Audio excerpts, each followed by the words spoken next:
Welcome back, sports fans. Today we're going to be analyzing a match submitted here by Hikaru 2000, aka Hikari, if you're on the Discord server for BBPN.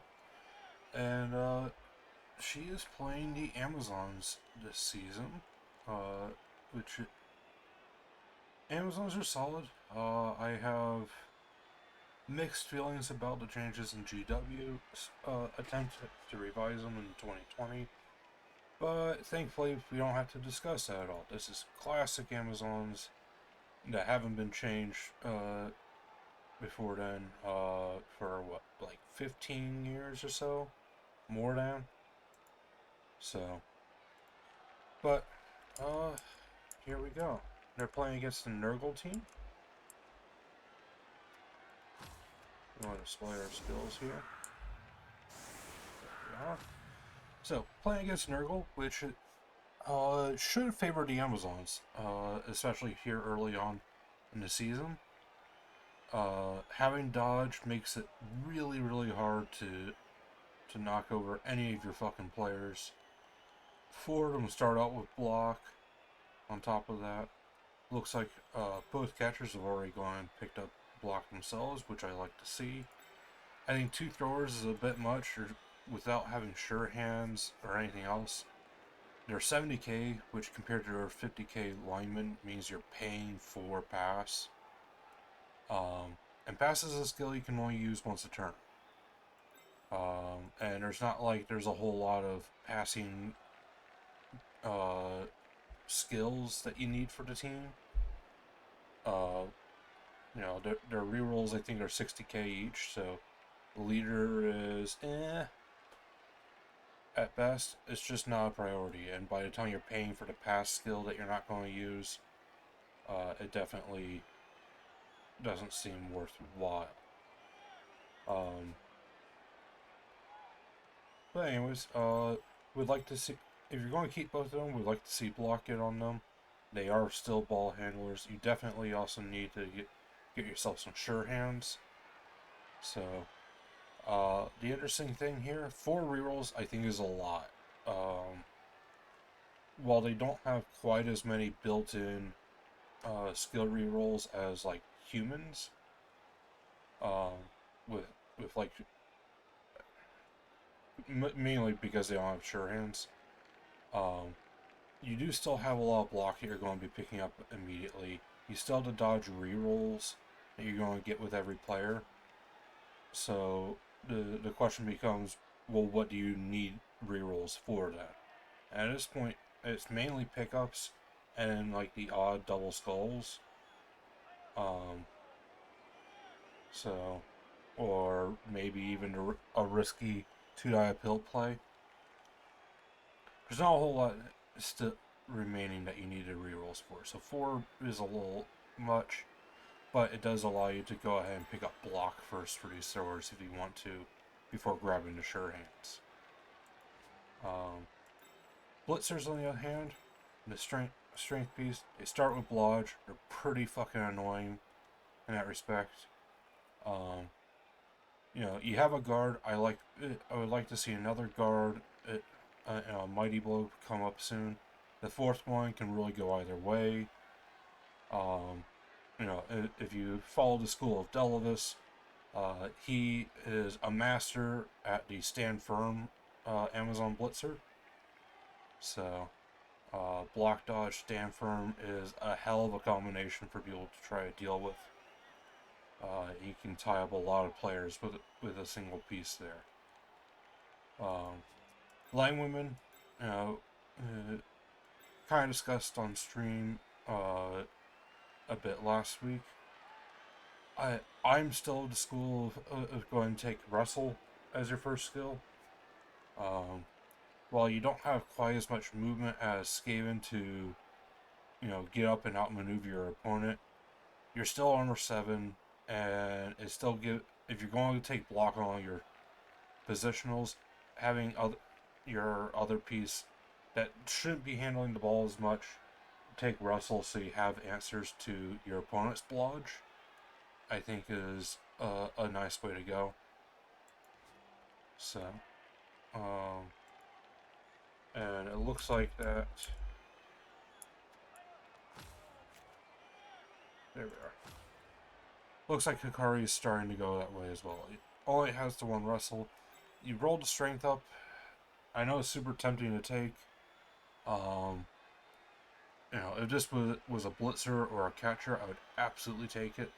The linewomen, I always feel weird about linemen on any team taking a strength up unless it's like a bash team.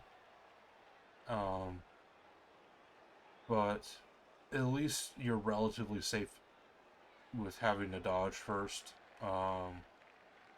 But at this point, I would almost try to level you up as a priority. Try to get you your block or wrestle quickly. So, because until you get those, if you ever face a Norse or a dwarf team, which I know that there's at least 2 dwarves being played, this is a prime target to get destroyed. So, take a look here. Gregu won the coin toss and elected to receive. That's not unexpected for a Nurgle team. So rely on your burliness. Now, I'm of course not a huge fan of setting up more players to get punched on the line than you need to. These can easily be offset. It's not like you're playing against a super speedy team. So, likewise, these 2 Rotters should be moved forward a little bit just to help protect these warriors from any follow-up hits, any potential fouls that can come with this team.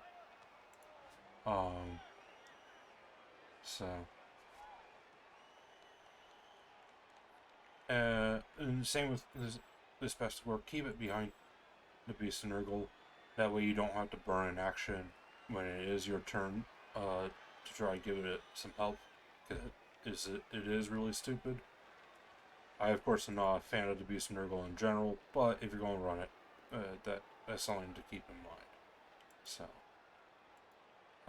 as Amazons, how do you proceed against this defense? Well, you don't have... She doesn't have a dirty player, right? I think it was after this game that she picks up a dirty player on someone. Oh, Nurgle is still setting up. Never mind. See what Nurgle sets up with.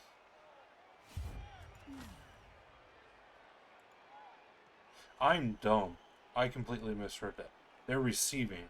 Okay. For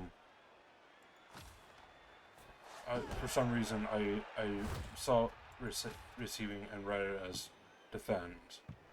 So, not what it is. Well then, yeah, as Nurgle, you should have kept both pesties back here. But both of them should be back here to try to recover the ball. At least the one you kept back here is the one that you need to level up still. But, anyways, as Amazons, as far as setup,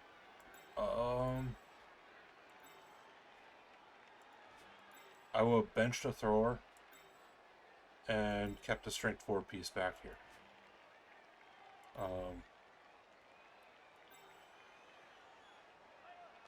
Nurgle is not a fast team.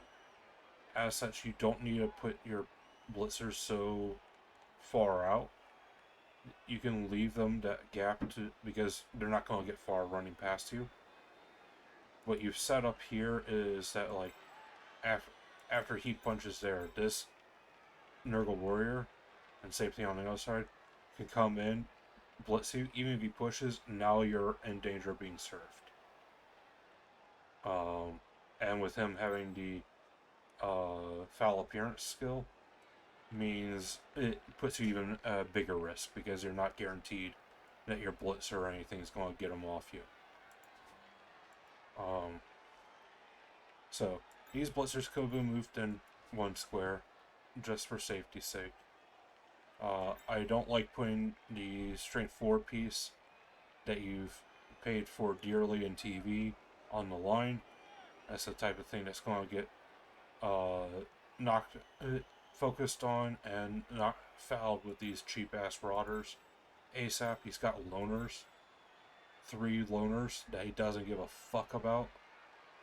Absolutely would foul this piece of it if I knock it down if I'm Nurgle. So, um, so, otherwise, I don't mind these catchers where they are. The overall positioning is not horrible. Like I said, besides these 2 blitzers there, a 3-line, they're going to be punched in the face. You're just picking where. So if Nurgle was perhaps a little bit smarter, they will set up for diagonal hits with their warriors. Just anticipating that the first hit's going to be a push because you do have dodge. So,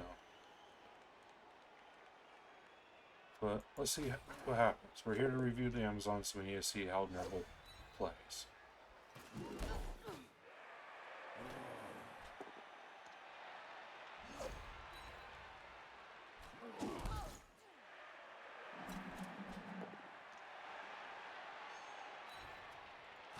So I think this is interesting that I didn't follow up. There's not really much of a reason to.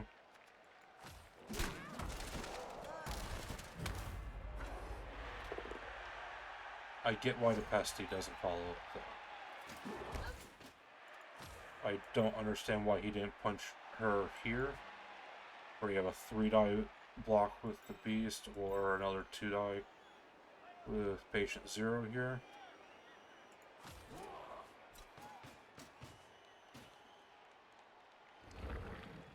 Yeah, you're just marking, that's not a huge hit.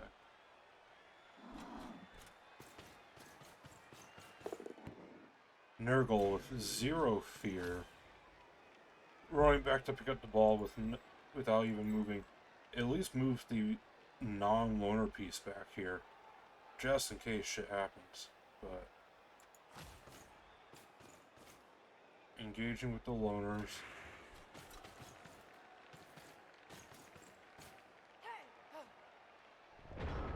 Doesn't engage here. If there's one piece that Nurgle needs to engage, it's the guard.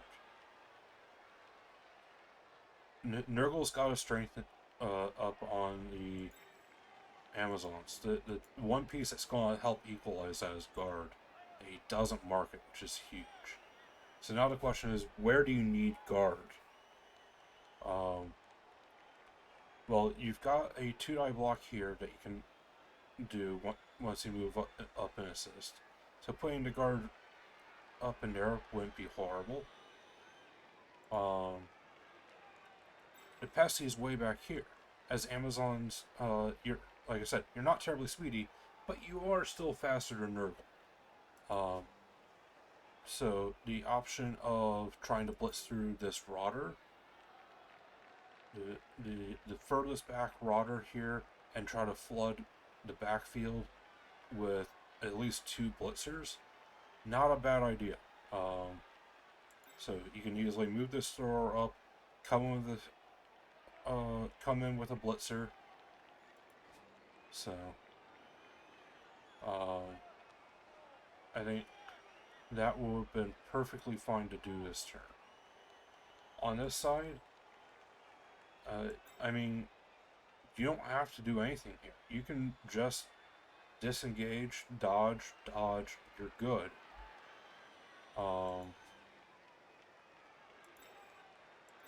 So this is the Russell lineman, which is the best person to still be standing in the middle of here. But against Nurgle, you need to abuse the fact that he's going to have a hard time knocking you down, which means he's going to have a hard time pushing forward and making progress. If you just stave off, disengage constantly, use the fact that you've got the built-in reroll, you can probably hold this whole defense. So, like I said, this is an optional thing if you want to apply pressure and try to get a cheeky defensive touchdown. But the realistic thing is, move back here, move a thrower behind, so you're doubled up. Dodge back here, move the catcher here, double up. Move the catcher here, dodge the line woman here. Now you've got a fence. You need to do the same thing here, and you're golden. Nurgle's not going to be able to get through for a very long time. It's not exciting, but it'll win you a game. Okay. Move the guard here. Didn't want to put it too deep. I don't mind that. Took the 2-die block while you could.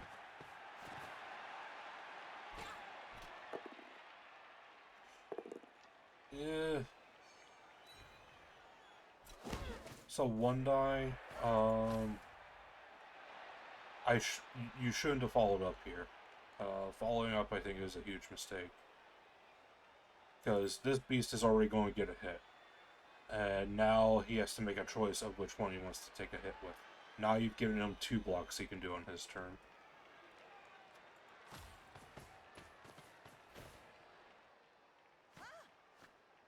So moving somewhere over here.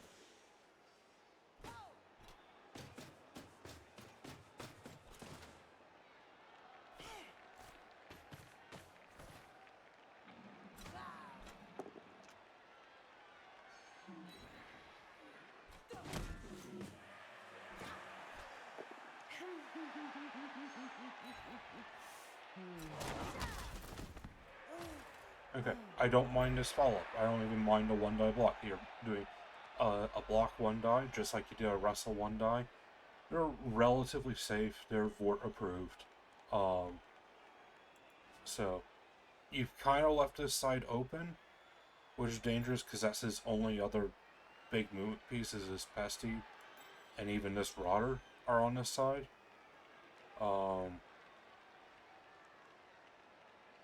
You know, you've kind of committed a bit to here. Like I said, the big thing, shouldn't have followed up here.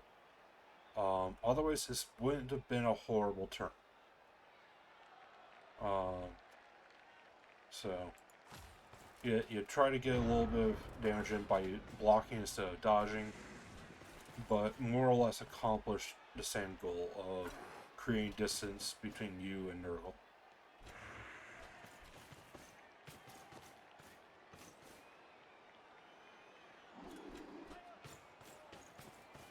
Yeah, and he's recognized that he needs to run down this side.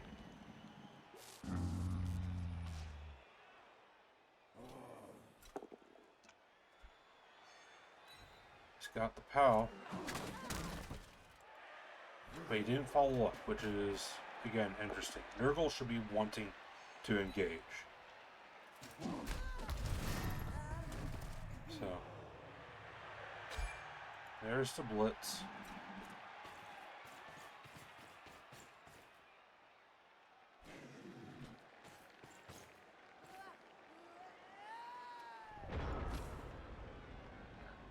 Go away, turn 2. Thank you. Alright. So you're down a player. Should that have happened? Well, theoretically, whatever dice that was on this block should have been used on the blitz. But whatever. It happens. POWs happen. Your armor 7. You know, but it's not anything you can't overcome. So, what are your options here? Well, he's very noticeably postured to run down this side. His Pesty's on this side. The ball is moved to this side. He didn't even have to do that. He could have kept him center, and he still would have been just as safe. But he's shown his hand, and you know what's going on. So, what can you do? Well, this catcher, 1, 2, 3, 4, 5, 6, 7, 8. The catcher can reach him. That's 1 dodge, 2 GFIs. All you need to do is get another player downfield that can tie up this Rotter. So, can you do that? Well, 3, 4, 5, 6, 7, 8. you can do it. It's another dodge and 2 GFIs to move either one of these pieces. Is it worthwhile? I would venture to say yes, because even if you just tag him and you decide to not go through with the blitz, you've created enough stress and enough threat here that he has to either risk a dodge, risk a blitz, or he has to start pulling back these slow-ass bitches to come help. Because this pesty, he's out of any play that comes back here. He's only movement 6, and he's further downfield than you are. You know, Rotters are slower. They're at the line, in the scrum with you. So, that's something to keep in mind. Because at this point, the other option is that you have to try to screen and stop this. And you're looking at a ton of dodges to try to get over here and deal this past you. So, not impossible. You know, this player can dodge back. I would probably move here. That's enough to stave off this whole side. Start creating your wall again. Leave a 2 square gap, keep leaving a wall. With these two, one can dodge around to here. This one can dodge out and blitz. So, at the very least, push him back, if not, knock him down. So, these two don't even have to do anything. You know, you're looking at 1, 2, 3, and 1, 2, 3. You've got the start of your fence here, and you're good to go. So, what do I actually expect to see happen? Well, we've already see her trying to come and do a wraparound, which is not a bad instinct to want to do. You know, it's a bit late to go ahead and start moving pressure, and she's got a hell of a distance to cover. But having something, is this a catcher? No, that's a thrower. I don't know these models terribly well. So, running downfield, it'd be better if it were a catcher, because then you've got a bailout if you ever receive the ball. But yeah, she's not going to be doing anything this turn with that action as a result.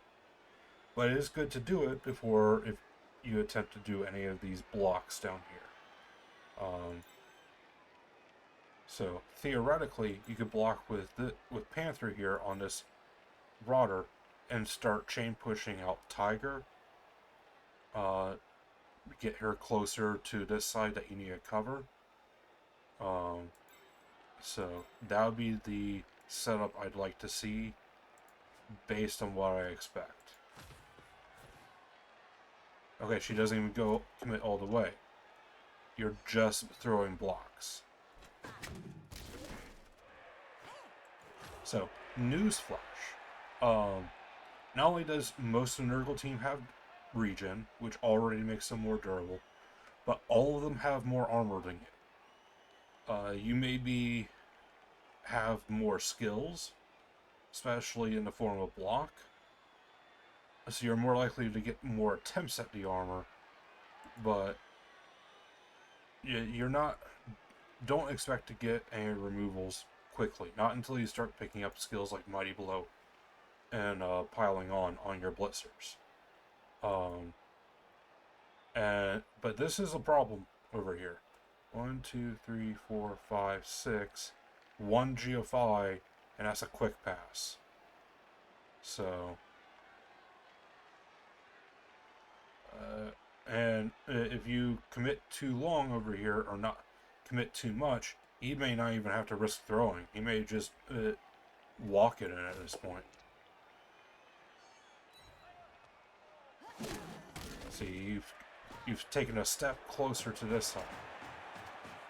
So yeah, you are moving a piece down over to the side of these coverage, but had you blocked the other direction, then this piece would have been 2 squares closer. So 2 squares closer doesn't look like a whole lot, but it's a whole lot when you're a move 16. You know, that's a third of your movement right there that you have been closer to the problem.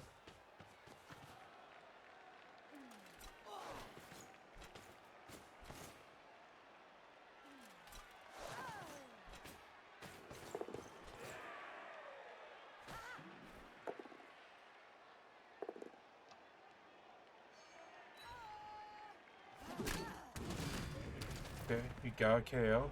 It's nice. I didn't check. Do either of these teams have inducements? No, not really.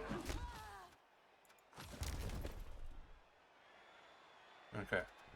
So some bad block dice. I know that was one of the complaints when this replay was posted, was dice disparity.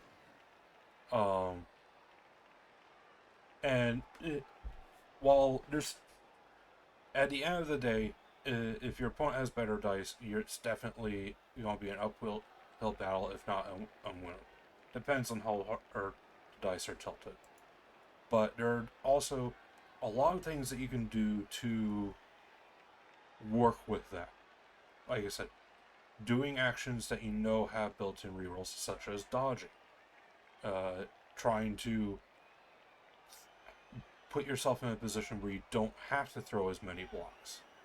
So, again, the reason why defense strategy works, not only does it slow your opponent's progress, but it means that each turn you're having to make maybe 4 dodges afterwards, because you're just moving that front line, wrap them around the back.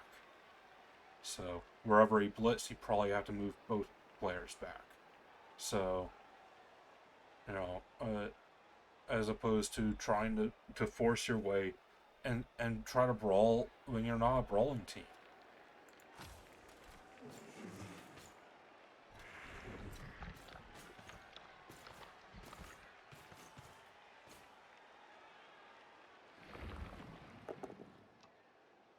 Okay, dodge.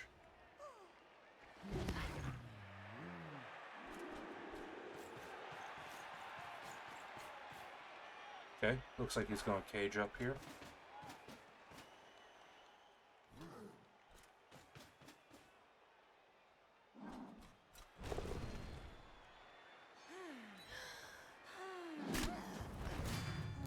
Yeah. He's definitely rolled a high number of open pals so far. So...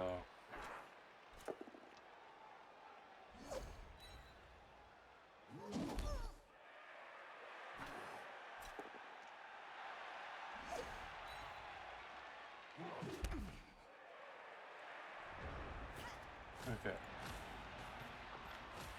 So, you do have an opportunity here. This thrower can come around and make the play.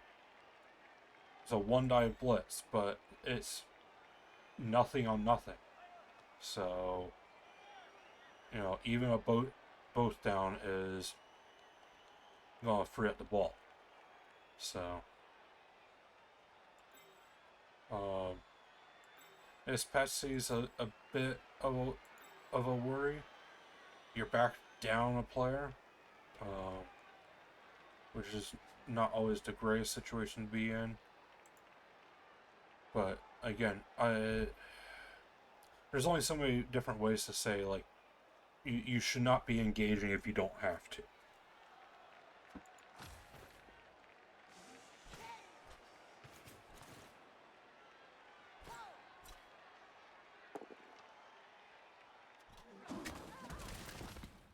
Okay, I'm not sure what this block was. What was this block? Why weren't you using the strength 4? Is it because you were worried about your block dice? If that's the case, don't be burning your rerolls on foul appearance. So you just gotta roll with it. If you roll foul appearance, fine. Then you have the backup line woman, because at the end of the day, you're rolling 2 dice with a line woman that doesn't have block, which means that you turn over 1 out of 9 times. If you burn your reroll on the foul appearance, then you have, or sorry, you fail 1 in 9, you have the built-in reroll, or you have the team reroll to spend. It makes it like 1 out of 18 or whatever. It's not as good as the 136, but it still leaves you in a pretty good spot because there's a high chance that you don't need to reroll as well. I don't know if I explained that well, but this was not such an important block that you need to reroll foul appearance. You had the backup block, and honestly, I wouldn't even move this many people downfield because we're talking about commitment, and not only is this a robust piece that you've now committed a whole bunch of players next to, it's right next to another robust piece that's even harder to get rid of. Being the strength 5, you got tentacles, it's going to stop you from ever being able to get away if you wanted to. This took away resources that you needed to cover the middle of the field. That is the new problem area that you've got. Is that this Pesty's now got all kinds of room to run down midfield. And if we count this out, even if you were standing, 1, 2, 3, 4, 5, 6, go, and that's a handoff. So, and that's if you were standing. If you even wrestled, you're still on the ground. So 1, 2, 3, 4, 5, 6, 1 GFI, handoff, gone. So, you needed to move players over here. That should have been the priority. That, or at least covering this Pestigore. So, you have a prime piece here that didn't do anything, and she probably should have. Again, look for the opening. You knew you didn't have the players to complete the cage. Why isn't this stored even if you don't blitz, because you don't want to risk the 1 die naked, like, mark them. 1, 2, 3, 4, 5, 6, 1 GFI. He's marked. Now he has to at least commit a blitz over here, which he only gets 1 a turn, or he has to make a 3+ dodge. Make him fucking sweat.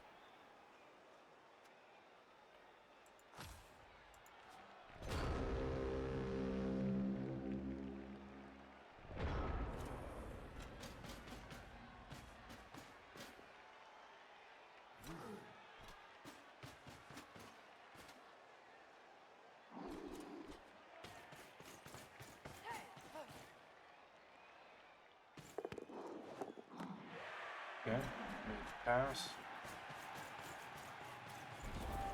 And he's just going to score, which, who can blame him? With him, I might have tried to take the 2-die block with the warrior before doing that, once he made the handoff, but because he had a rodder that could have made that into a 2-die. But, alright, shake it off. You've got this. You only have 1 reroll, but, shit happens. You got 5 turns, which is plenty of time for a movement 16 to do this.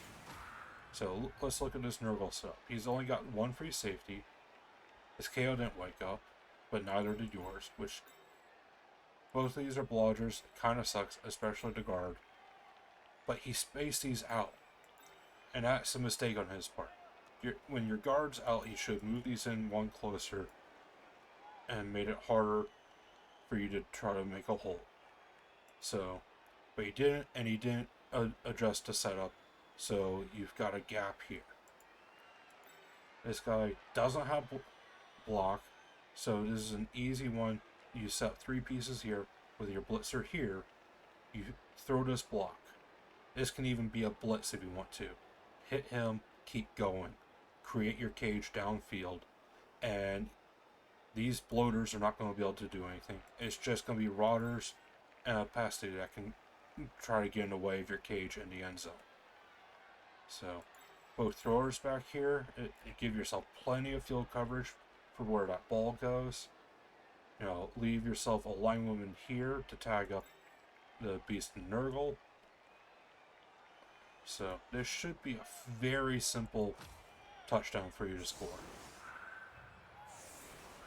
Don't put the strength 4 there. You don't need that.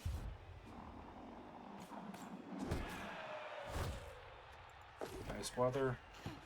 Failed to catch, that's fine. So, like I said, throw the block. You shouldn't even be fucking with this guy. Hitting this guy accomplishes nothing for you. And now you've committed 3 players to him.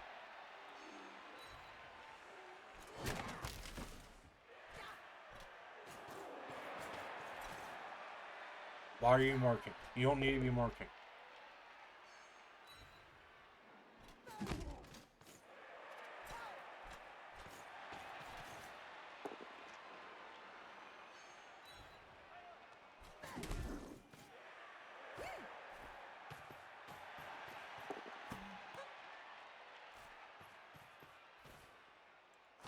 Okay.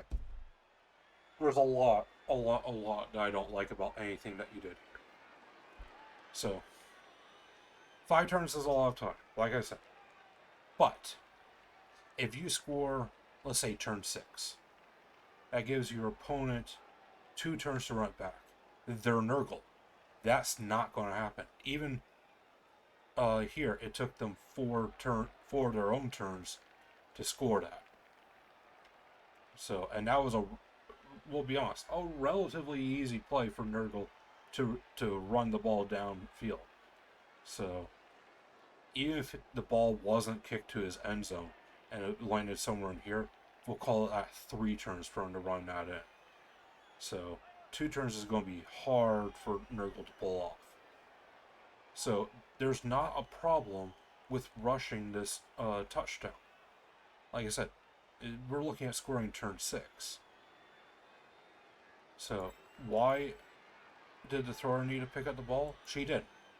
The throwers are back here with their pass, just in case the ball goes way back here. Because then you want to get the ball downfield as quickly as possible. Save yourself a little bit of time. But that didn't happen. It was a rather shallow kick. Nurgle's got Disturbing Presence, which does kind of negate your catch. Which you've only got the one catcher on the field right now. So catch isn't going to be a terribly useful skill for you. So whoever gets the ball is probably going to hold onto the ball from start to finish. So with that in mind, move your throwers up here. Fine.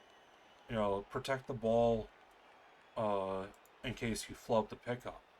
But whoever's closest needed to pick up the ball and run downfield and in the middle of the cage. So let me go back a little bit. Ball's back here. 1, 2, 3, 4, 5, 6. Okay, not great.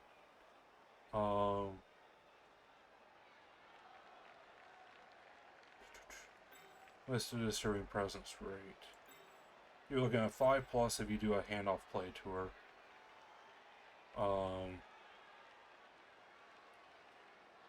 This is where maybe throwing the blitz on the beast would have been fine. Certainly wasn't worth committing all this over here.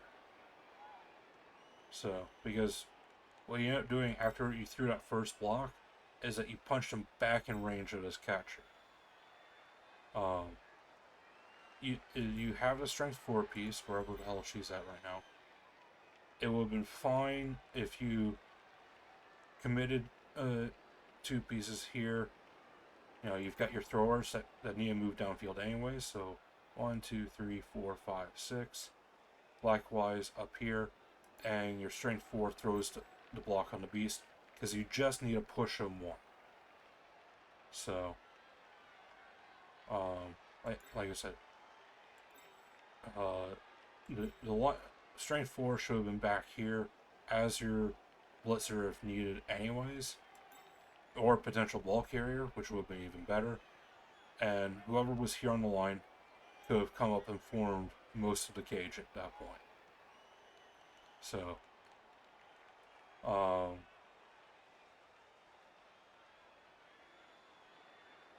yeah, instead you're marking a pesty, which did nothing for you. Like, absolutely nothing. You're just giving him a free block. You were fumbling around with this guy who's not a problem right now. You just tied up valuable resources, a wrestle and a block, just trying to fuck with them. So, the beast has break tackle, but so what?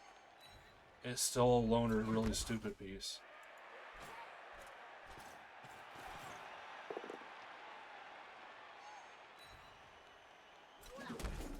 Yeah, so you mark him, and then you keep yourself next to the beast of Nurgle. I don't know why. You know, yeah, he has tentacles, but let the tentacles rule go through. Worst case scenario, you're back here. So what? If you break tentacles, which you are strength 4, tentacles has a minimal chance of working on you. You keep your movement going. So, that was 3 for the hit. You've got 3 more movement to keep going. And, if you're here, or even here, you're starting to screen off these 2 players. But he's break tackle. That's what I'm saying. You've got this piece here that can all come and mark him just as well. This is a strength 4 lineup. Like, it's... if the beast is going to smack something, let it smack a thrower that's got nothing going for it.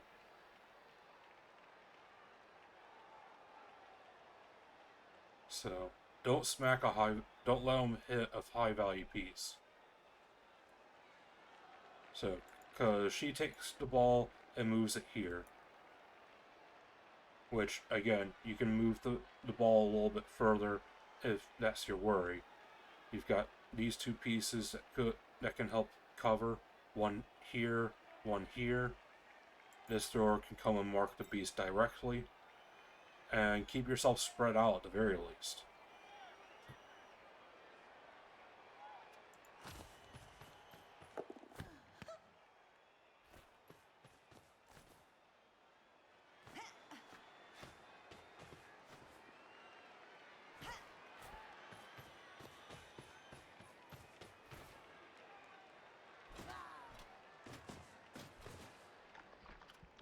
And see, even right here, like,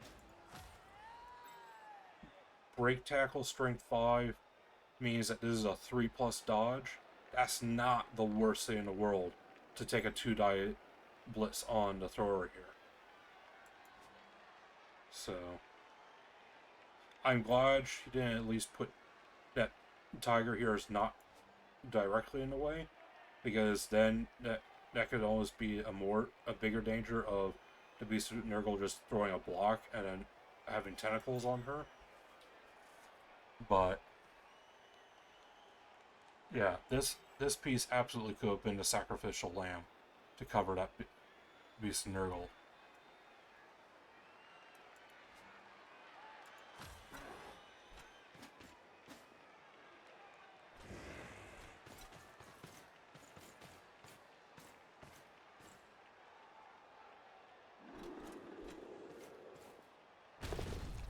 Yeah, or that.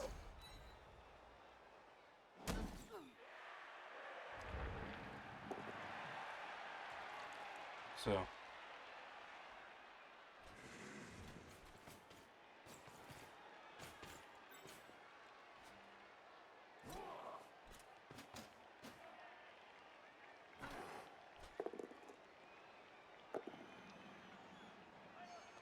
Right.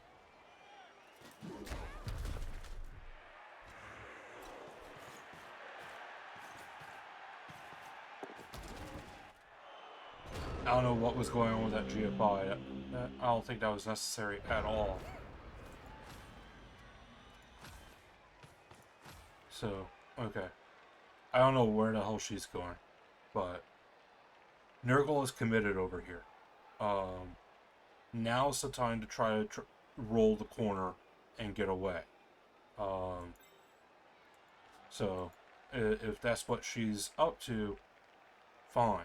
You're here, 1, 2, 3, 4, 5, 6. Can get into contact here. You would need one more assist to be able to throw that as a 2-die. Try with the Blitzer. Blitzer can move over here. Throw a 2-die. Don't follow up. This piece, if need be, can always dodge out to here. And you've got another 2-die block on him. And then move the ball over here. Tentacle still has less than chance of tying up the ball at strength 3. So these players are kind of stuck. You're kind of shit out of luck there.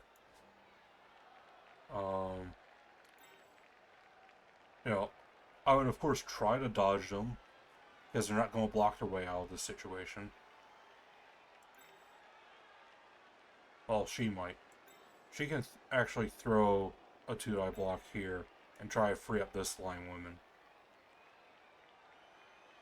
So, but these two, I mean, they're blodgers, so you don't necessarily have to try to run away. But I wouldn't mind seeing the 4+, 3+ try to run here and put a scoring threat on the board. So this one's not going to do a whole lot because you're between a rock and a hard place. So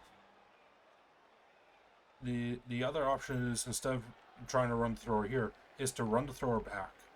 He's got the stirring presence, but it's slow movement. And if you are able to get away and downfield, you've got the pass skill built in to try to pull something off. And you've got time left, so that even if you're inaccurate and you just chuck the ball next turn downfield, you're not in a bad situation there.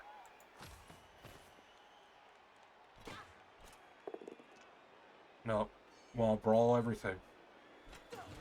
This is the wolf owl problem, where your identity is closely aligned with punch everything as often as possible.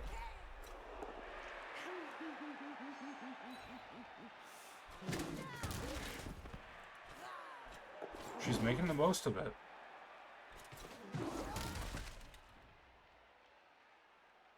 I'm not sure where she was supposed to be going, because I think that was a good dodge. You could have come over here to try to cover this corner, but not sure if she was trying to come and help out over here or what. So, because now this beast Nurgle is just going to stand up and tie all that up.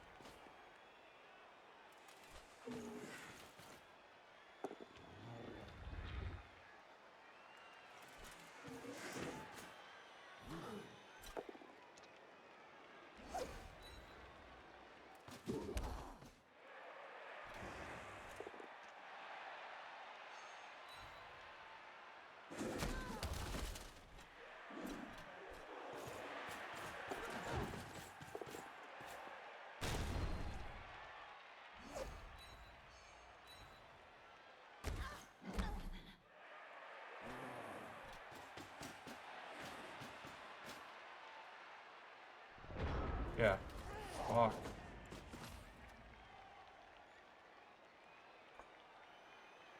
Short-term gains into long-term losses. That's what that last turn was an example of.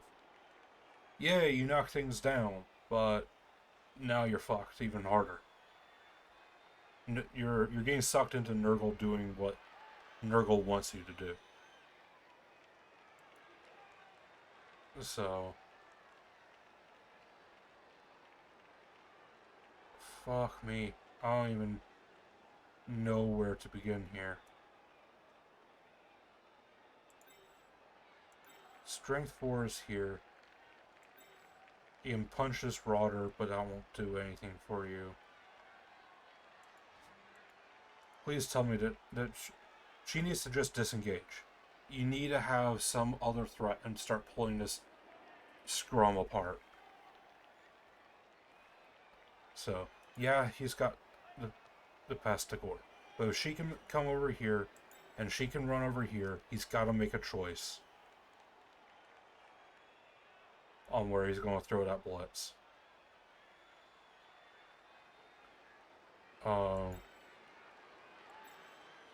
You know, in one die block with block, we trust.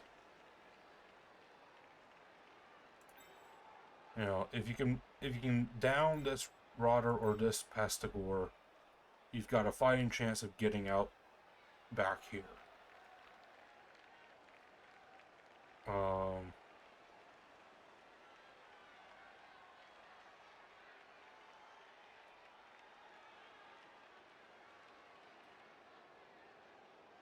But yeah, fuck. She can dodge out and lend an assist somewhere over here. But you've got, that'll get you a one die block here. Which, yeah, that's the only way this could possibly cascade would be get an assist, you know, from her or her on this guy. Throw a block, get him off. Have the strength 4 do her business and punch this Rodder off. Throw a one die block on here, and then if this goes down, you've got a semblance of being able to punch the beast Nurgle out and away, and try to salvage this a little bit. Then she can throw the 2-eye block on the Pasty, but there's a lot of risk in that, and I think you're looking at that kind of level of risk no matter what you do at this point.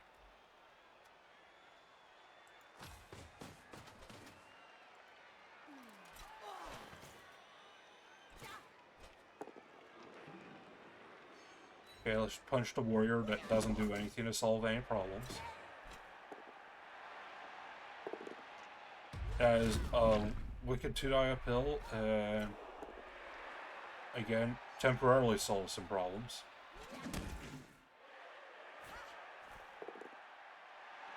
Why? Why? So you need to knock him down. No, you don't even need to knock him down. Okay. So this push, you can take a 2-die block here. All that's doing is saving you a dodge. Okay.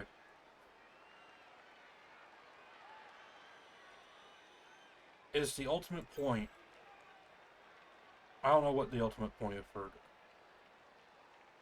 Yeah. If she can throw the block here, the thrower can blitz. You know, step 1, 2, hit there. 3, dodge for 4, 5, 6. And go full potato. But I still don't like it.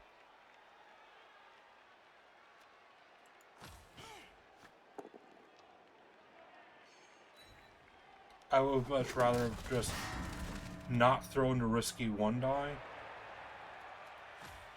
and just done a 4+ dodge here. Because that's what all it's saving is a 4+ dodge.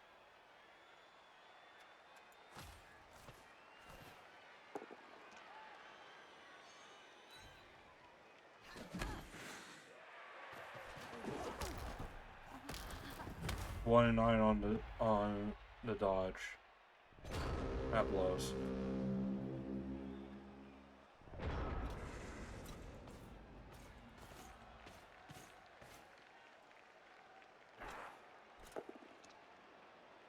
As her dice have not been phenomenal.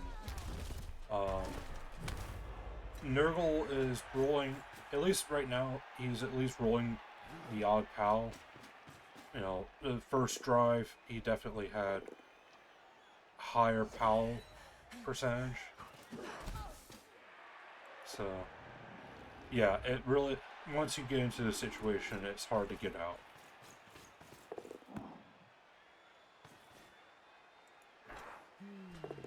But at the same time, it also would have been really easy to not get in a situation.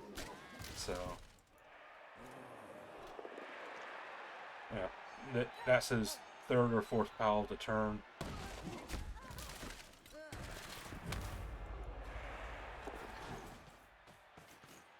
I mean, at this point, all you're doing is fishing for PALs. So, none of it was damage, so you got that going for you.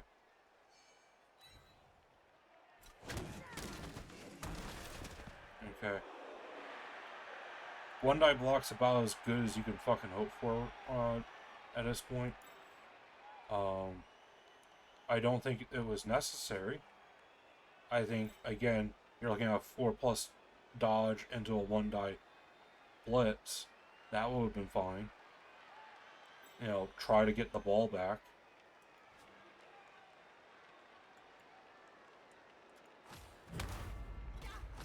Because, yeah, this wasn't... Let's go ahead and go back to the beginning of the turn. You know, what was this blitz here?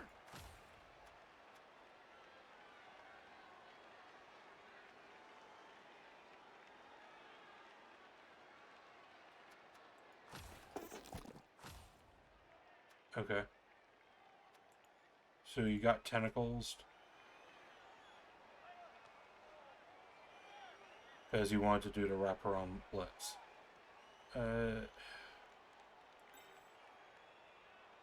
Okay, I see the goal there. 1, 2, 3, 4, 5, 6.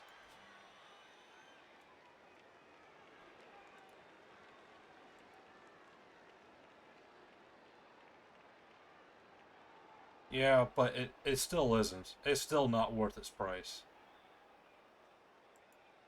Because again, tentacles, dodge, that's still a 3+, or just a 4+. I will have risked a 4+. And it leaves you with tons of movement afterwards to recover the ball and run away with it.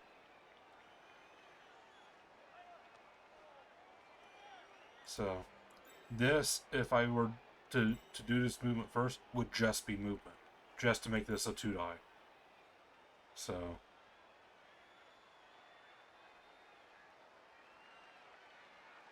yeah, because 1, 2, 3, 4, 5, 6 is enough. No GFIs, no other dodges. Just move around, make that a 2 die. Now you're looking at 4+ with a built-in reroll. 2 die, block on block. You pop that ball free, pick up the ball and run. And thankfully, you be able to outpace Nurgle outside his rotter here, but then this piece can try to run away and tie up the rotter, and this piece can dodge away and try to come up with a screen.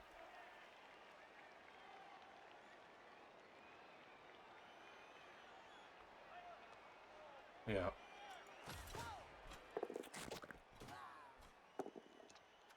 Did she re-roll the tentacles? The reroll management has been... I won't even say reroll management because it's turn 7 to use your last reroll. Your choice of where to use rerolls has been suspect. I guess because you did commit this as your blitz is kind of an important thing to try to get away. But some of the ones earlier, re-rolling foul appearances or blocks that you just shouldn't have been taking. See, now you're running people away. You're like 3 turns late on that. Another fucking pal.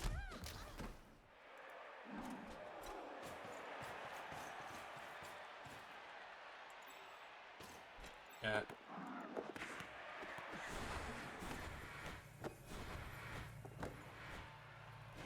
That's a level up for that pesty there.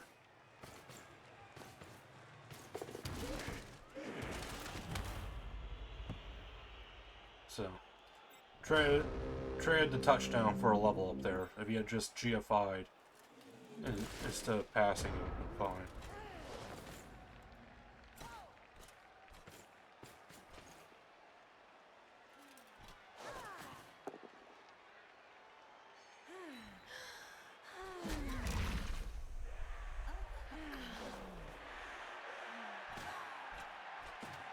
Yeah, I realized that after I said it.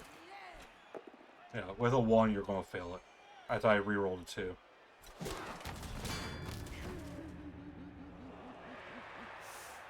Yeah, you're not going to score, so go ahead and try to beat shit up.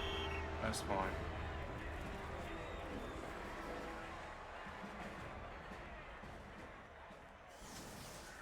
Right. I mean, you're still looking at 3+3+ instead of 2+3+. For the 2+, but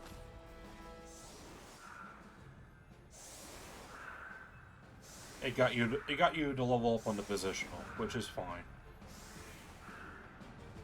So,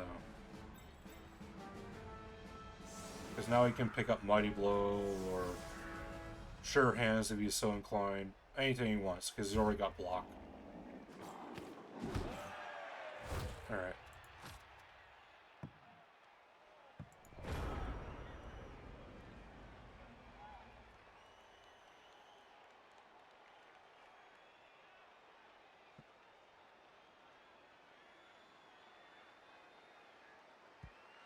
Okay. So, Nurgle's down a warrior now. That should help a ton. These 2 linemen are still knocked out.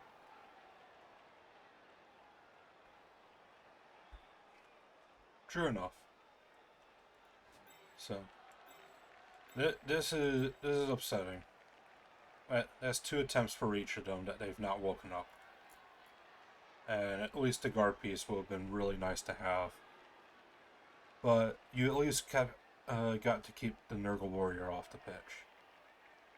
Once again, you've got the same situation as the last drive, where you can blitz through the warrior and start flooding here. You got a really friendly kick for yourself again. So, let's see if you try it this time. Foul appearance. Well, it happens.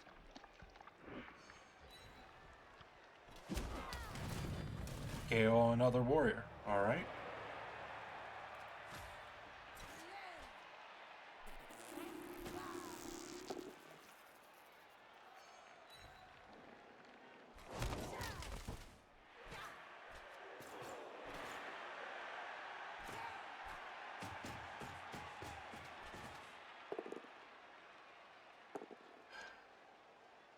Yeah. Well, you can play for the draw, but why are you so focused on trying to beat shit up that you don't need to?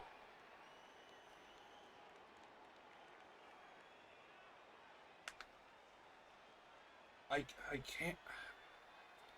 It's eating me up. Like, yes, they are technically a flex team. It means you can hold your own in a brawl if it comes to that. It does not mean that you should actively seek it out. You know, not when you're down in points, not when there's a break tackle beast of Nurgle 2 squares from the fucking ball.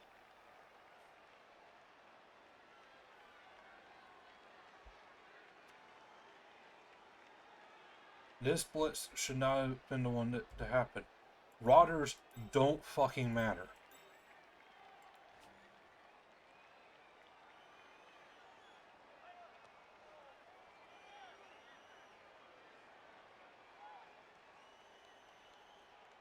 Yeah, like, if you're going to blitz, you need a blitz to Rotters. They are the biggest threat, both in mobility and agility, as well as the fact that they can throw a 2-die block whenever the fuck they need. So...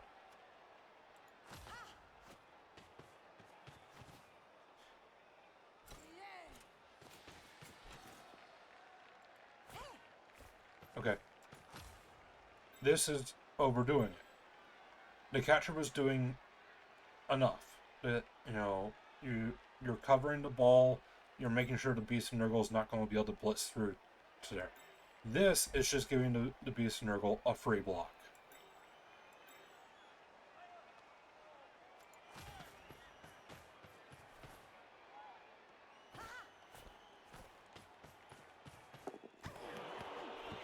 Failed to pick up. Okay.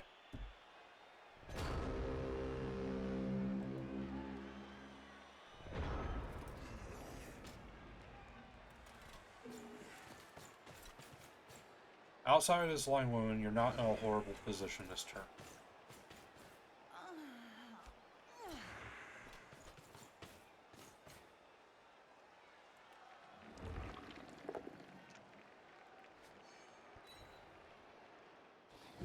With Mighty Blow, there's a casualty. A block he should not have been able to take. He was able to do it and capitalize on it.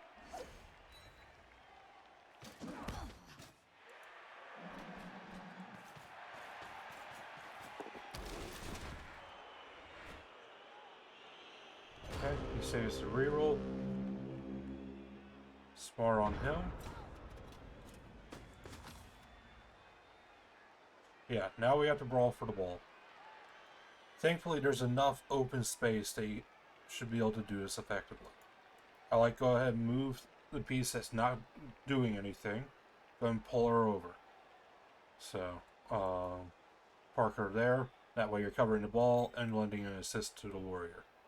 Or an assist to block the warrior. This thrower can probably go ahead and move in there and have this catcher throw the block on the warrior. If you can bounce the ball, that's going to be better because you've got a person on the other side who could potentially pick up the ball and recover it. These two can dodge and help cover that player afterwards as well, and it takes it away from the tentacles.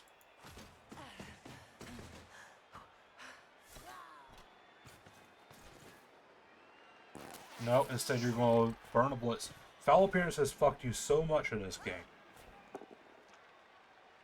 Why would you risk the blitz that you didn't need to do?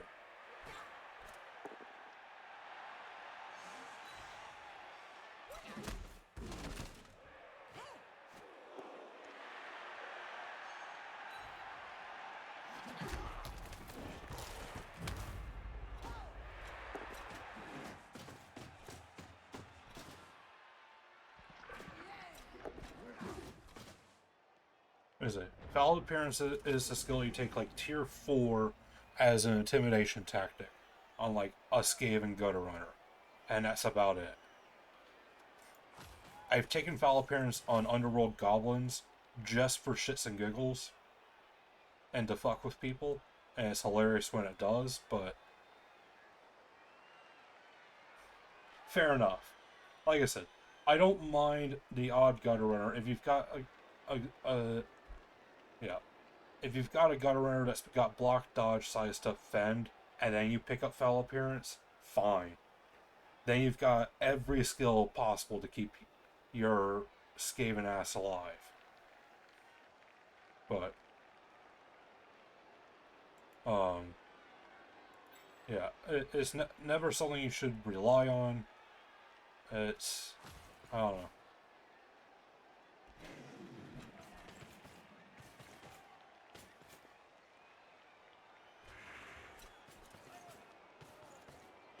But in this game, that's like the third or fourth critical foul appearance to come up.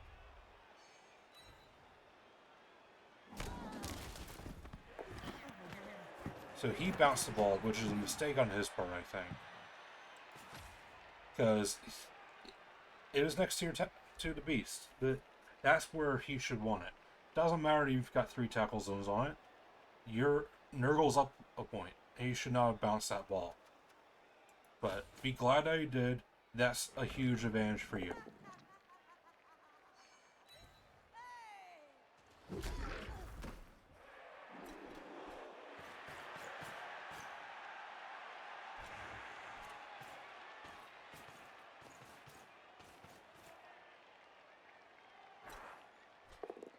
The team is rolling a lot of POWs.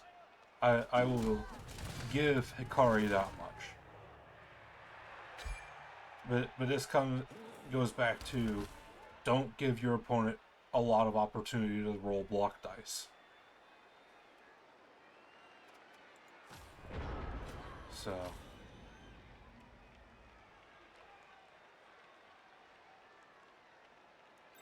alright.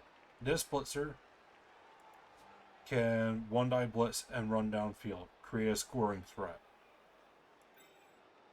This long wound can do the same thing with 2 dice, but you know, throw a 2-die blitz here and run this direction. I think I like that better. I would say don't hit everything. Again, try to scoop up the ball and retreat. So this blitzer can take a crack at this pesty. That's fine. You've already got the built-in 2 dice. This door, if that works, can throw a 2-die block there. Then we can start looking at maybe blocking this Rodder. So, but if that happens, if that still leaves this blitzer that hasn't done anything. Yeah. This blitzer can pick up the ball and retreat. Where's the other thrower? These are both throwers. So, like, you can brawl a little bit of this. Don't try to pick a fight with a beast.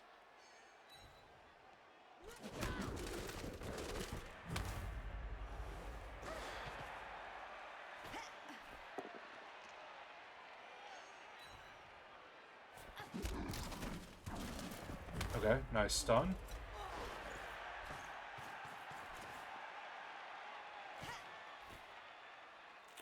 Try to run back. I don't blame that. It was to try to pick up the ball with a thrower. I'm okay with that attempt.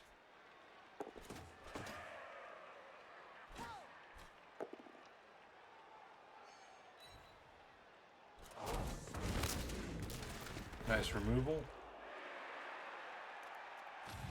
Step here. No, no, no, no, no. Why? Why? Why? Now this bloater just needs to push you there, and this Rodder can come in here. You were fine there. You were fine here.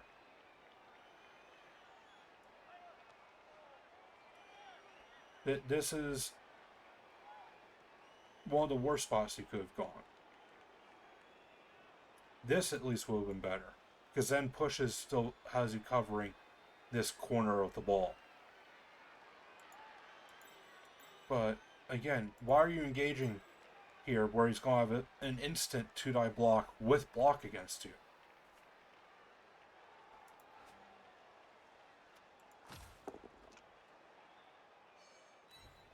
So,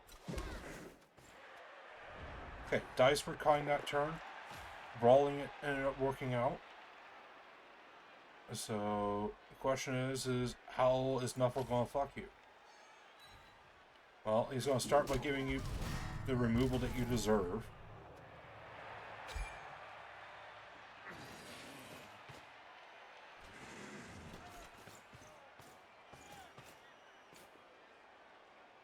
So...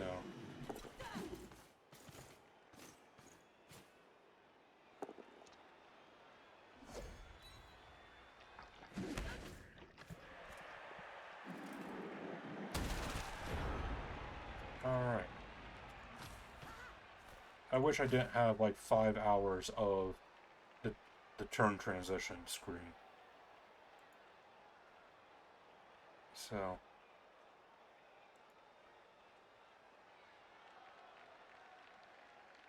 Alright.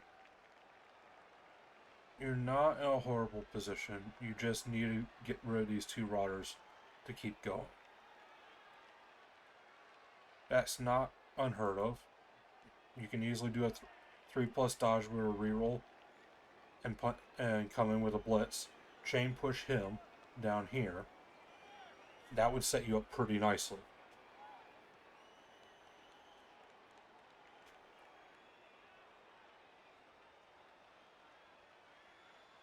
Oh, yeah. 1, 2, 3, punched air, chain push him off, even if it's a push. Now you're looking at a 3+ dodge to run away. You know, or I guess it's 4+ then, but still, it's not horrible. You've got your rerolls, so you can reroll the blitz if you need to. You know, you've got this piece that can throw the block afterwards. Yeah, on a push, it's a 4+ dodge. But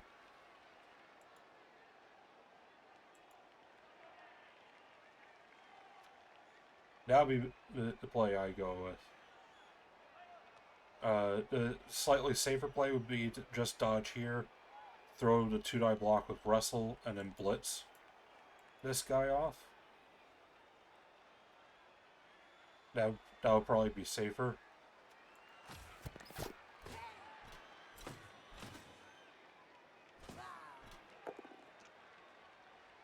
Or you can do none of that.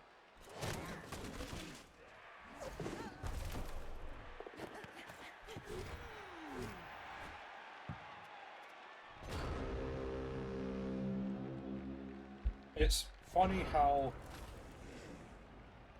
you're hesitant to do the dodges to make relatively safe plays and not make a blitz with the ball carrier, but instead have to do dodges with the ball carrier.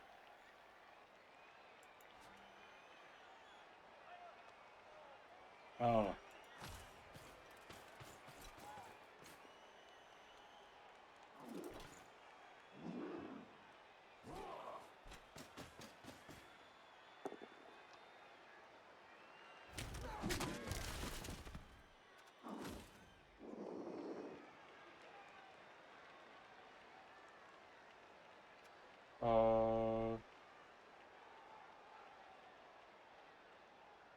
Yeah.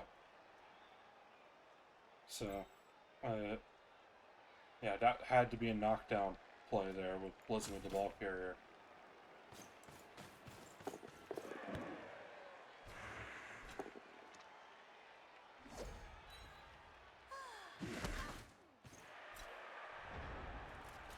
So, this beast Nurgle is doing his job at the very least by not doing anything.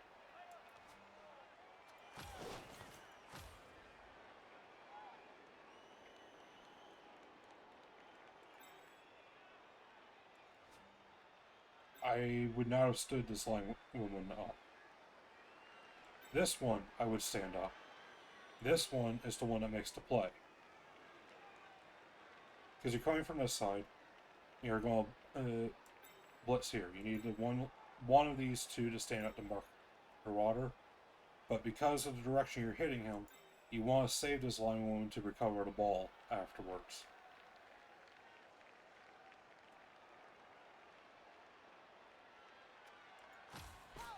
Instead, you did it the other way around, and well...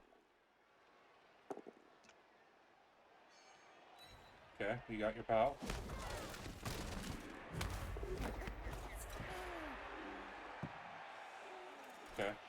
Now she can't get the ball.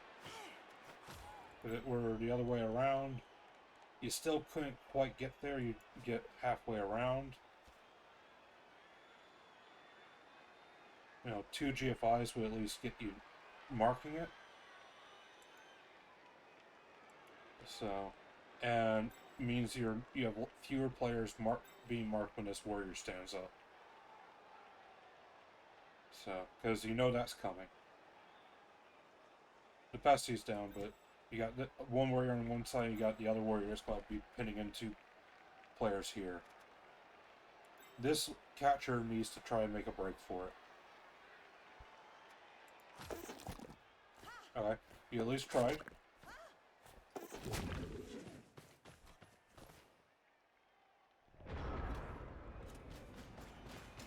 And you tied up the pesty. I don't mind tying up the pesty in this case. Doesn't matter. 1-die pal. Holy fuck, Scar. Papa Nurgle's got your back, apparently. Yeah, look at all those 6s and pals. Dodge, 6. 1-die pal. Fucking 6 on GFI, 6 on pickup.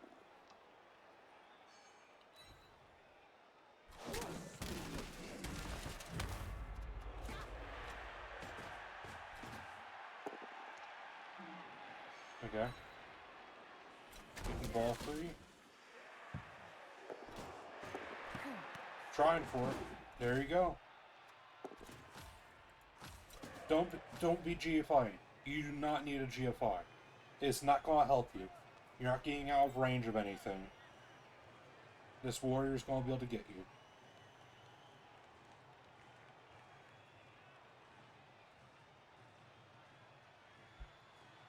I don't mind picking up the play, because you're running out of time. You've got a reroll to burn. It's only a 4+ pickup. So you got the built-in 4+ on the dodge, 4+ pickup. What's the worst that's going to happen? It bounces into the warrior's hands. I mean, you're looking at 1 and 8 into 1 and 6. True.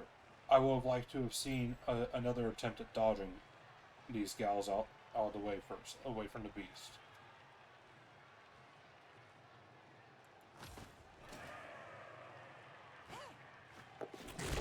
Well, they've not necessarily tried every turn. They've been down here for 3 turns, but they've not tried for 3 turns. So...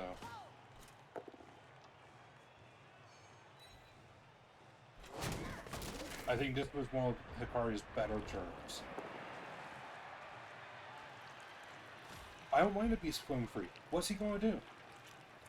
What's the beast going to do? He doesn't have guard, so he's not going to really assist with too many blocks. The ball's way down here. You know, you need to mark this warrior so he's not free to roam.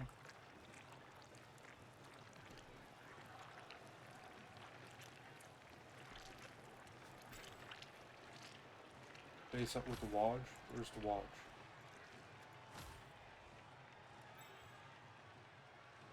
Okay. But they're not relevant. That doesn't matter. That's the thing. This pesty is the only thing that might matter if it is able to get the ball.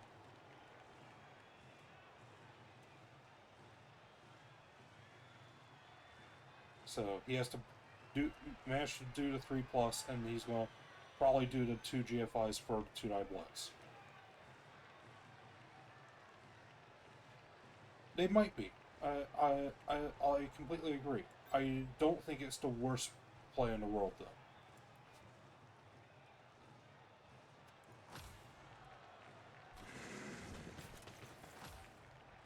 So, where's this Rodder go? So, because, yeah, their tentacle is done. It isn't still a 1-die, and if this Pestigord is the one that goes running free, she can just as easily 4+, 3+ downfield as well. So, and again, if you're looking at that, you might as well just dodge away with the Blitzer. I don't mind it. It's not game breaking.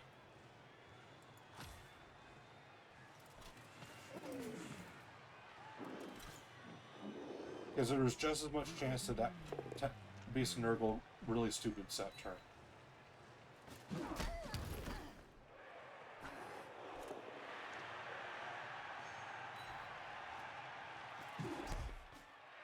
And he threw that block, which means that this is now a 3+ to try and follow away. Failed the GFI. Push.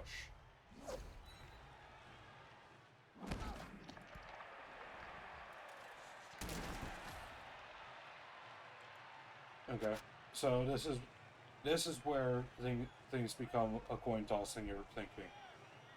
Do you try to dodge? Do you try to dodge, or do you just dodge for the score? That's the only option. So, I don't mind standing up just in case shit happens. Why would you throw one? Okay. I guess he doesn't have block. So, that's not the worst thing. That should have been a blitz. I don't know why that wasn't a blitz. Yeah.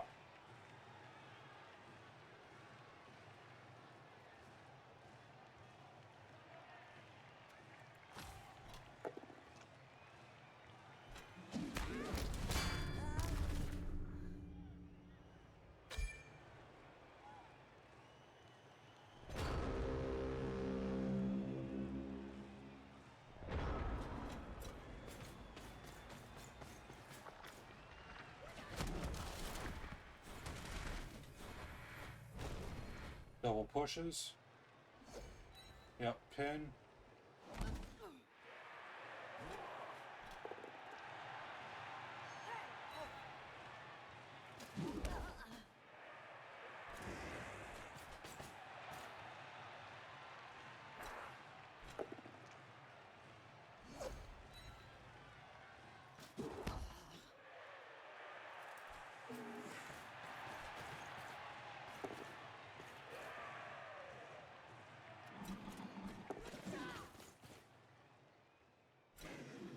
The fact that Nurgle has been able to dodge without fail all game sucks.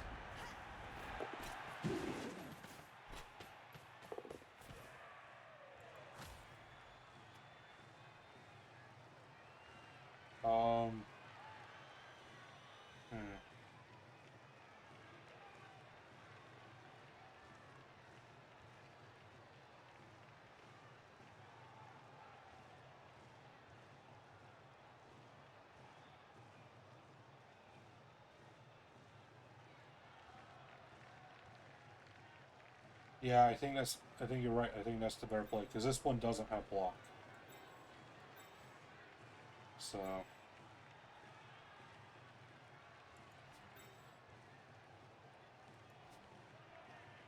yeah, move the line woman out here. Make this the blitz.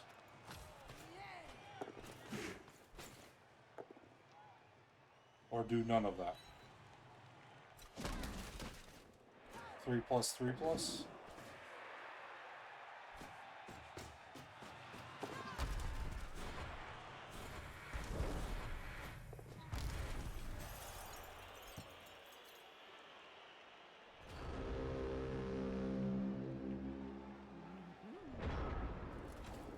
Well, double gerbil.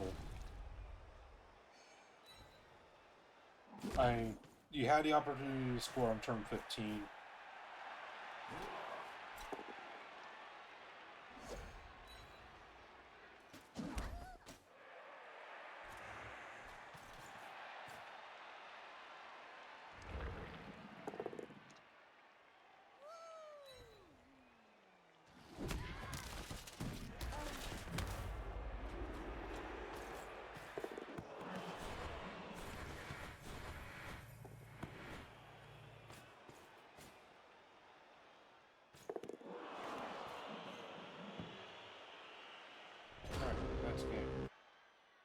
So, let's go ahead and take a look at the dice rolls just cause. Yeah, a little one heavy, but holy 5. That's a lot of 5s. Yeah. Well, I think in general, it's knowing the matchup, knowing what Amazons have at their disposal, knowing what Nurgle is good at. Nurgle's a brawling team. Amazons are a flex team, and in that case, it is incumbent on you to not allow Nurgle to brawl like they want to. The when you notice that dice are going sour.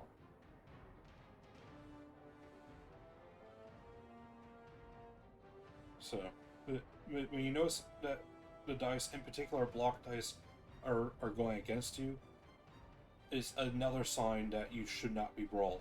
Even if you're playing a brawl team, like try to keep your distance. Don't be following up where you don't need to. Don't be giving your opponent free blocks where you don't need to.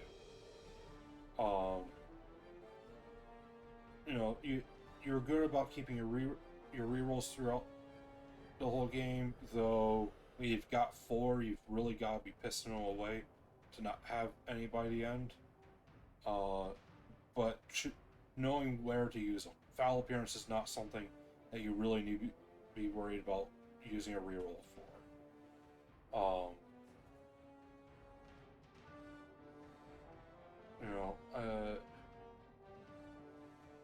There's a couple things where seeing where the other blitz options are, because Hikari was very scared to use dodge, it seemed. And I can understand that when your dodge rate's not the greatest in the world. Not until the end. There were a couple of dodges early on that were really fucking bad. But at the end of the day, at least you're not burning rerolls. So, yeah. 69% is average by the end. And a lot of those successful dodges were the last couple turns. So, yeah. Well, slightly below when you consider that you've got a reroll that only kicks in when you fail one. So if you're looking at 1 in 9 on dodges, it should be a little bit higher. It should be in the 70 range.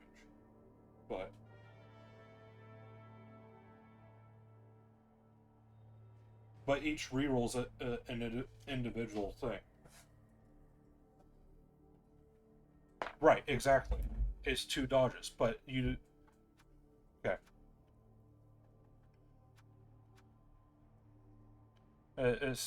We can talk about that later. But at the end of the day, you should be doing what your team's good at. And with a flex team, you're not trapped in one strategy. You have the ability to adapt to the matchup. So, tentacles did get the better of you. This is above the rate the tentacles should have been working, but you also put yourself in a situation where you had 3+ players tied up by tentacles. So, obviously catches are going to be miserable when you're dealing with disturbing presence everywhere. So, especially when it's bouncing balls anyways. Let's take a look at the blocks. Block dice weren't too kind. You would have liked to have actually seen more both downs, since most of your teams got block or wrestle.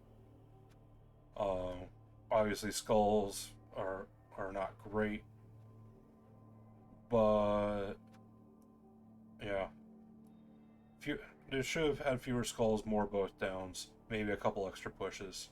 Yeah, the push rate's pretty low. So,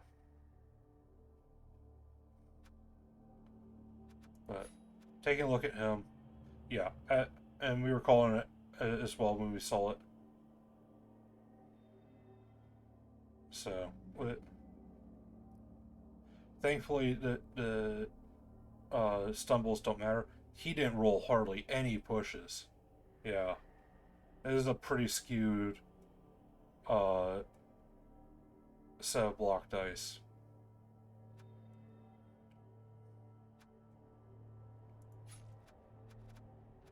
His armor was not holding up. I was surprised at the number of knockouts Hikari was able to pull off. So, but even with it, even with armor breaking this frequently against Nurgle, you were still down players most of it, which again goes back to the point of one, in general, Amazons need a 13-player roster. Period. That's just how they are. And two, you if you shouldn't be breaking armor, and even when you do, it still feels that you're outnumbered. It's because you're doing something wrong. Uh, uh, these are just general feelings that you should be feeling in this matchup in particular. You're not going to get the damage done. So he's got a mighty blow piece on top of all that. So yeah, Beast didn't do a whole lot in the first half. The second half he steamrolled and controlled the game. So I think if you swapped out the Beast with any other piece that first half, it wouldn't have mattered. But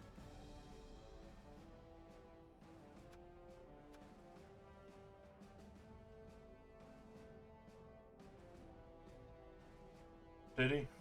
Okay.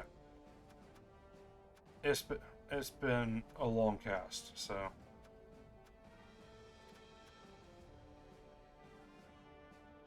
yeah, I guess so. There are a couple good tentacle plays. Again, I think that if you still swap out the beast with like a pesty, that the extra muscle that the pesty would have offered would have been just as critical, and the fact that the warriors were also clinching on the sides helped a lot as well. But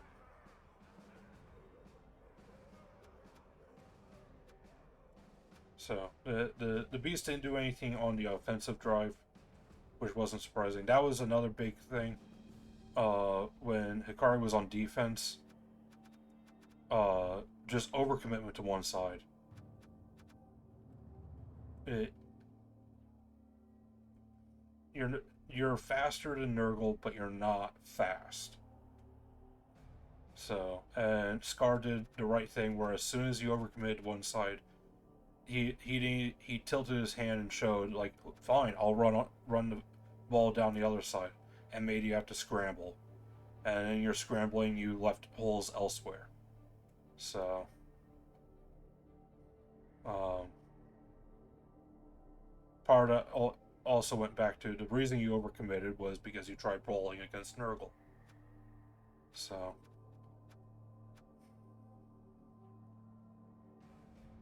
um, so yeah, this was a dice disparity game, but that wasn't what lost you the game. Um, so, like I said, know your matchups, know when you've overcommitted. In either way, whether you've overcommitted to one side of the field, whether you've put too many pieces clumped together, versus spreading them out a little bit more. That's a very easy thing to try to fix in your overall movement. So, and we kind of talked about that a little bit last week with Wolf Howl, and his was more, there are blocks that you don't have to necessarily take. There's movement you don't necessarily have to take. That sometimes leaving the odd piece out and keeping your opponent guessing or having to play cautiously on their own side. Yeah, when you do overcommit, try to take a turn to consolidate everything and recover. Um, so towards the end, when you only have 2 turns left to score, yeah, you gotta try to punch through however you can. But if you've got 4 or 5 turns left and you're battling at the line of scrimmage, you can take a turn to back off and regather your players. So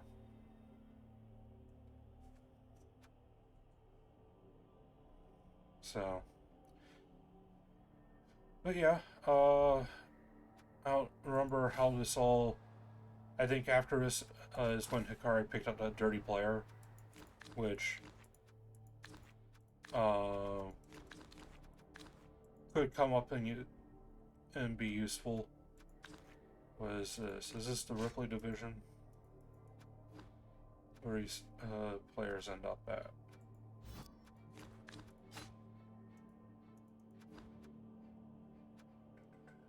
Yeah.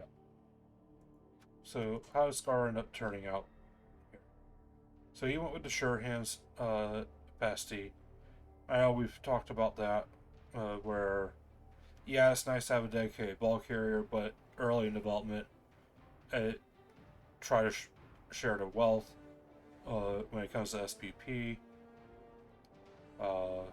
Got more block warriors, got a mighty blow piece. Not sure how I feel about mighty blow. I think guard could have been just as valuable. So,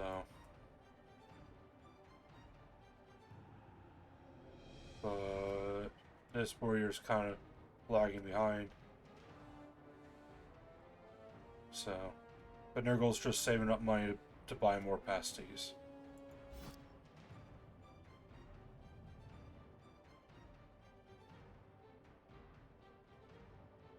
True enough. Yeah, I'm not poo-pooing the idea of any mighty blow going on a warrior. So, I'm just saying that for the first level up, I value having guard quite a bit. So,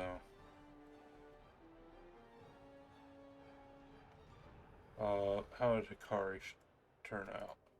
1200 seems like there's someone injured. Armor decrease. On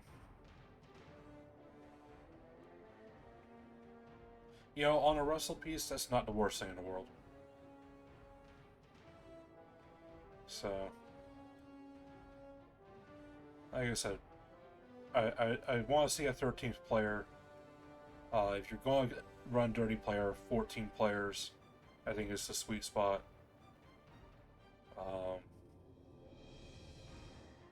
But yeah, these blitzers are really lagging behind. They need to be running the ball a little bit. Yeah. So, try running the ball with the blitzer next time. Because your catchers are set. At this point, catchers are getting things like sure feet, sprint, extra mobility things, sidestep.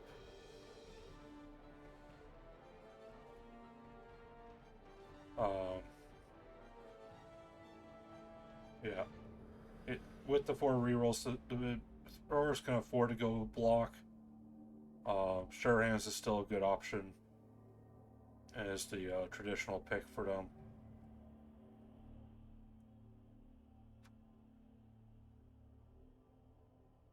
So, tell me you didn't invest in a club. Alright. But how did they turn out overall? So, Hikari, you want to be a low seed. Yeah, like I said, you've got the 4 rerolls. Going for blodge first is alright.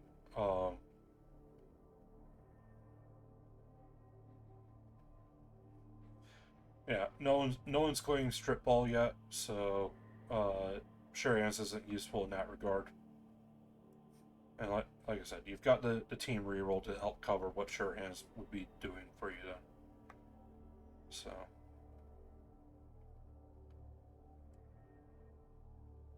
Um, it's just a matter of like in your head, make sure that you're making that as a conscious decision of like, oh, I have at least a dedicated team reroll if I need to pick up the ball. So,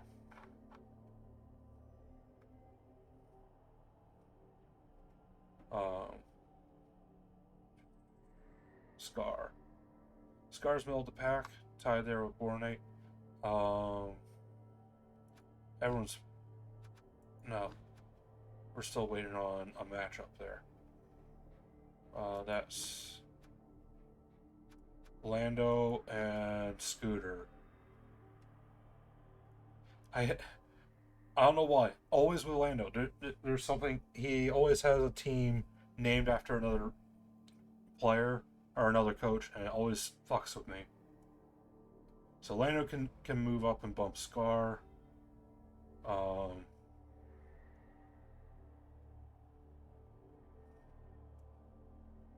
but and Scooter can bump Hikari if uh, he wins. I don't know what the tiebreaker would be. Hikari won the head-to-head, so Scooter has to win in order to bump Hikari. A tie will still keep him 8th.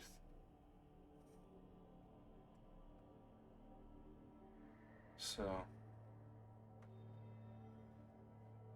but just waiting for these last couple